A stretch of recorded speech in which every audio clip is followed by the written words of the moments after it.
Hello, welcome to Through Lucy's Lens weekly videos where I go somewhere interesting and hopefully you will find it interesting too. Now I'm at Hanbury Hall in Worcestershire today, not the sort of property that you'd usually find me hanging around, but there's a reason I love it here and why I come every year, because they do an best body holder impression, it's Christmas event where they deck the place out in the 70s and 80s decor that I grew up with.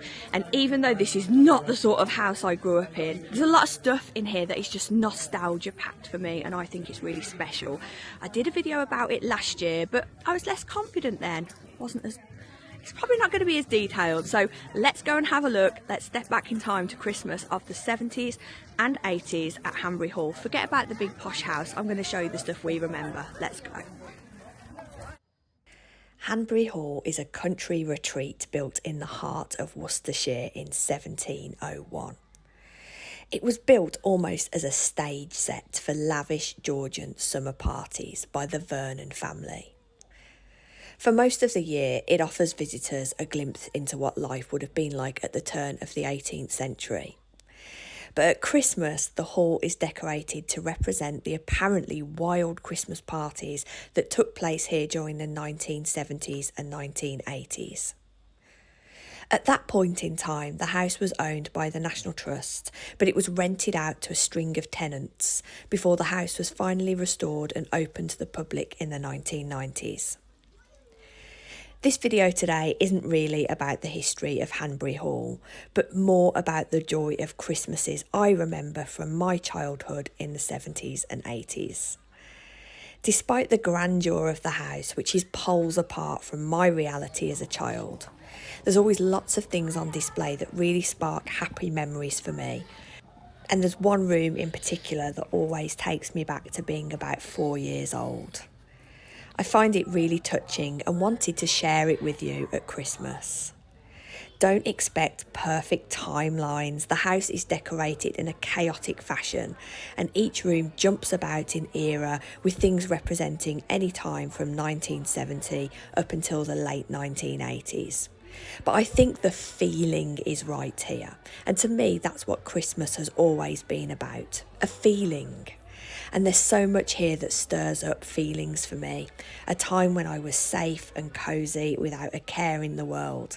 And here are some of my memories. I really hope they can spark a cosy, warm feeling and some memories for you too.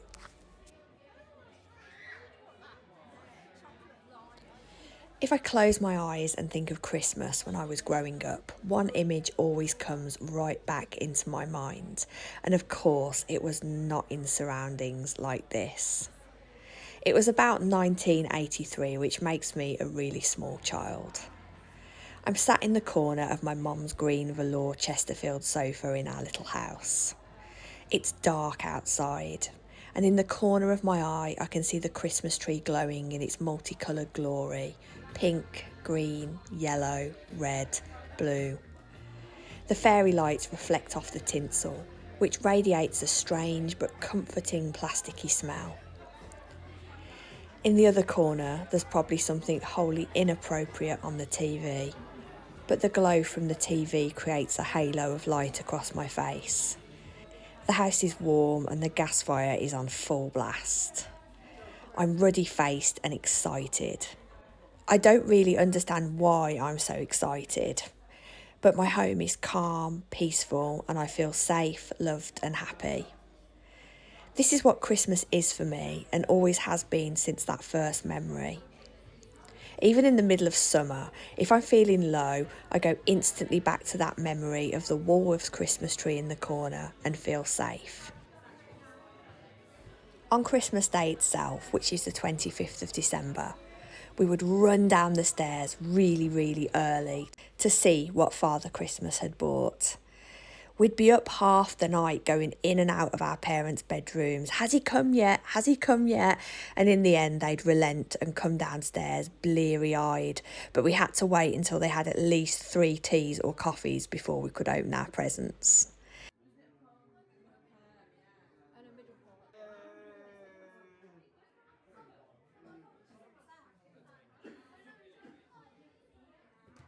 We didn't get piles and piles of presents like you see on pictures shared on social media today, but what we did have meant a lot and were really chosen carefully. When I was a bit older, we'd go through the Argos catalogue, ringing things that we wanted, and we'd leave it in places that we thought our parents would find it and send off to Father Christmas. And somehow the message always got through, although I never did get a Mr. Frosty. Is there anyone else there that knows what I'm talking about at this point? Before Christmas Day itself, we used to enjoy getting the house ready for Christmas. And I think in the 1970s and 80s, putting your Christmas tree up early was frowned upon. In that kind of weird way that the British working class like to categorise each other into minute subspecies, putting your Christmas tree up early was classed as common. So at the beginning of December, we would beg our dad to drive us around looking for Christmas lights in the houses of those people who dared to brighten up the dark of winter before everybody else. I loved peering into these rooms through the frosty windscreen of the old Allegro and see the Christmas trees blazing out in all their glory in the front windows, glints of lametta and hanging trimmings in neon colours. My mum didn't like these kinds of decorations, and she used to say nobody wants to be picking off blue tack off the walls in January. I loved it though, and I imagined them in their room full of glitter, binging on vol-au-vents and cheap pop, rocking around the Christmas tree. That was the life for me, I thought. On one of those trips, we hatched a plan. Dad would decorate the house in all its glaring glory while Mum was at work. The plan was she would come back and love it so much I'd get to decorate the house like that every single year. The prospect of a house full of tat made my heart sing. Even better, it meant we got to go to Crash Bang Wallop to stock up.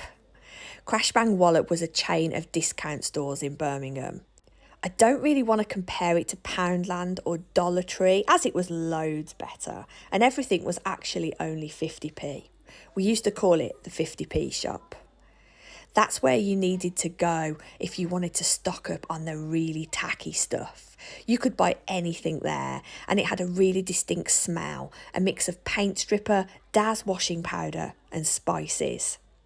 We went in and my sister and I piled foiled garlands into the basket, along with hanging trinkets, mobiles of Father Christmas and a snowman swaying in the breeze. I also remember buying a rubber stamp. That's totally unrelated, but that's how significant this trip was to me. We got home and decked the house out like a giant flammable palace of glitter and awaited Mom to come home from work. I'll never forget that Christmas, surrounded by all those garlands that randomly fell down and hit you on the head while you're eating dinner. The gold Merry Christmas banner over the fireplace and the feeling of joy being in that room. It never happened again, so I can only suspect that a discussion took place about paintwork. For that year only, I felt like I was in that secret gaudy club, and it felt so good. Now I'm an adult, you can bet my decorations are up first in the street, and I make sure there's still loads of colourful lights and glitter to remind people that I think Christmas should be fun. There's no doubt that Christmas dinner is a highlight of the whole Christmas period. In my childhood, there were times when we tried to make it a bit fancy. We had a disaster once when we tried a capon and didn't take the giblets out. The one year my uncle convinced us to try a brace of pheasants because they had extras in his butcher shop. No one liked it. Everyone sat pushing the poor roasted birds around the place until everybody burst out laughing and said they couldn't eat it. We always went back to default as a kid. We had turkey. It was purchased frozen and sat in a brown plastic washing up bowl for a week before Christmas defrosting. Mum would cook it overnight and the smells travelling up the stairs made your mouth water. We never quite got the turkey right though. It didn't matter what Delia said or what any sort of TV chef could advise. It was always too dry, too tasteless, and it essentially made horrible gravy. We certainly had some memorable Christmas dinners though. One year we arrived at my mum's sister's to discover she thought Mum was bringing the turkey. But Mum thought she was providing the turkey. Us kids had chicken nuggets, beans and oven chips, while the adults enjoyed a liquid lunch of German wine and cans of warm Carling Black Label. Another year, Mum spent ages making the table really pretty and festive. It was my job to fold the napkins into fans and stick them into little wine glasses. We decided to set up the table with tureens so everybody could help themselves instead of serving up the leaning tower of Christmas dinner in the kitchen. We left the table looking fancy and all headed into the kitchen and other parts of the house to get things ready. As usual, there was the last-minute hurry of a roast dinner, and nobody had noticed that our little white Jack Russell Jess had gone really quiet.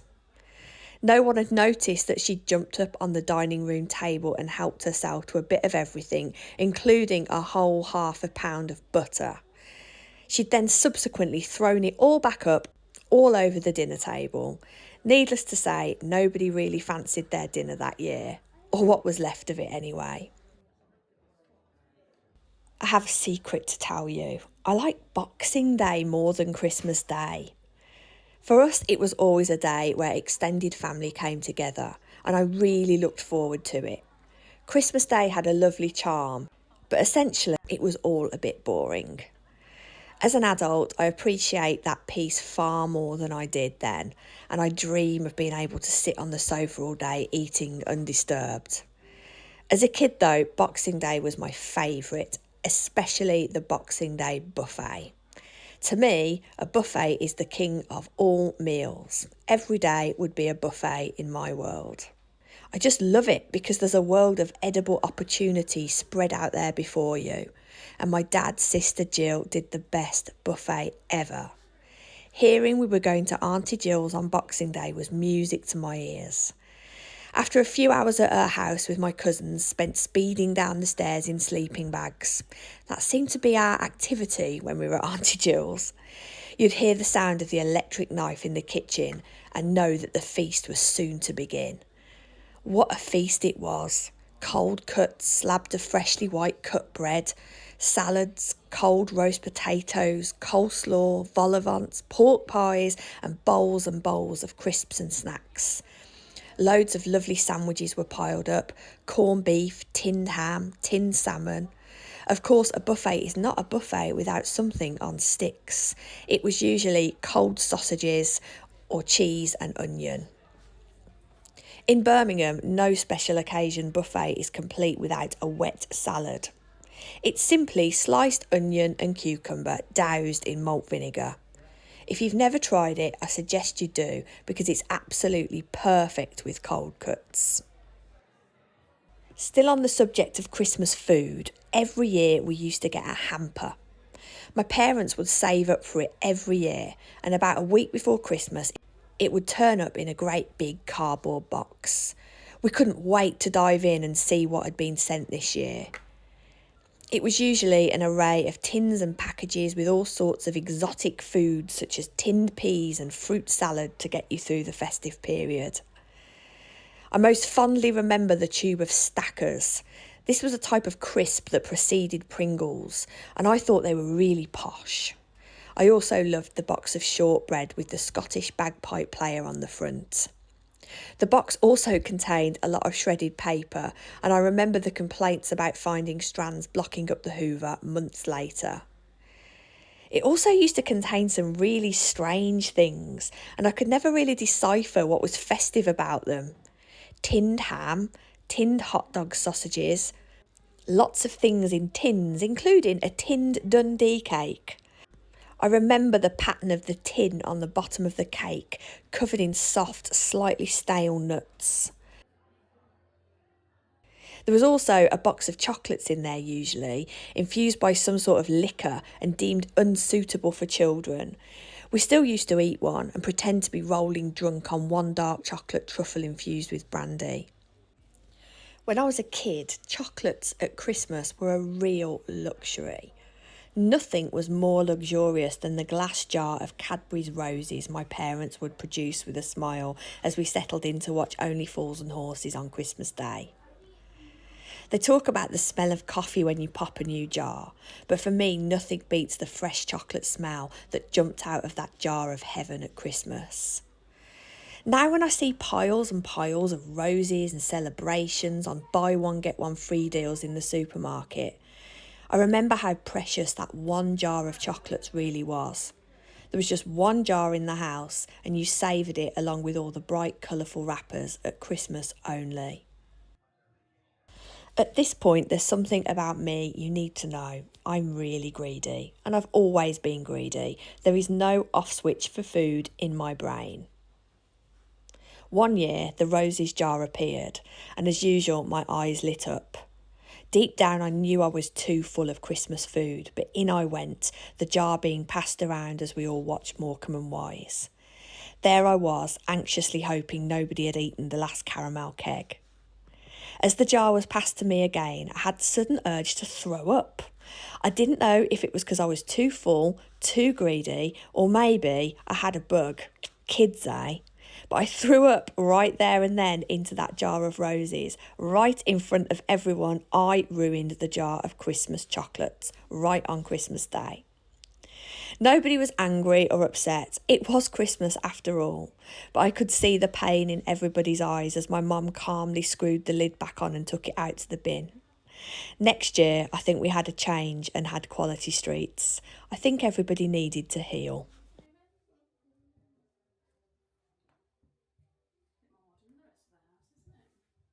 There was only ever one place I wanted to go shopping. The big red Palace of Joy, Woolworths. I still miss it now. My parents weren't big shoppers, and my dad in particular was never very happy to step foot in a shop. Woolworths was therefore a quick and convenient one hit of shopping pleasure for everybody. Once we'd driven around for 2 hours looking for a parking space, of course. I used to look forward to the Christmas shops so much. The chance to run my fingers through the loose bath pearls, having a good sniff of all the bubble baths and hoping there was enough money left over for a bag of pick and mix. If we couldn't get everything in Woolworths, we'd go over to Marks and Spencer's. Marks and Spencer's was usually the domain of presents for grandparents, with royal jelly toiletries and slippers being particular favourites. As a teenager, I was finally allowed to go Christmas shopping on my own, and I'd go into Solihull with my best friend Sophia. I used to have about £10 thinking about all the gorgeous gifts I could buy. The only problem is, me and Sophia would think more about what we wanted for ourselves than for other people. And the one year we bought ourselves a matching best friend necklace with the money that we should have been using to buy Christmas presents. Oh boy, did I get into trouble. I have never forgotten that, and I think that could be part of the reason why I'm so generous today. Sometimes, as a treat, my mum would have a day off work on the run-up to Christmas, and we'd go into Birmingham city centre on the train and visit the big department stores. They were decorated so beautifully, and I was almost salivating at the huge Christmas trees dripping with desirable fancy baubles unlike the ones we had at home. One year, Mum let us choose some baubles for our tree from Rackham's, and we chose some little ballerinas. We thought they were so posh. My sister and I both have one each on our tree, and every year she goes back up where she belongs with the twinkling lights. I remember always catching the bus home, the windows thick with condensation, full of cigarette smoke, but I was still watching the Christmas lights outside and feeling so content. I feel lucky that I was born at a time where Christmas was still a simple family affair, right on the cusp before it exploded to become the massive commercial scrum it can feel like today. I still like to keep it simple, and of course I love reading about the traditions of my ancestors who would have thought I was spoilt rotten. This isn't lost on me because compared to them I really was. Thank you for listening and for your support this year in 2024. It has meant so much to me. I know this one's different to my usual videos, but you know I love nostalgia. So I hope by talking about some of my own experiences, like you so often generously do in the comments, it might spark some of your own memories.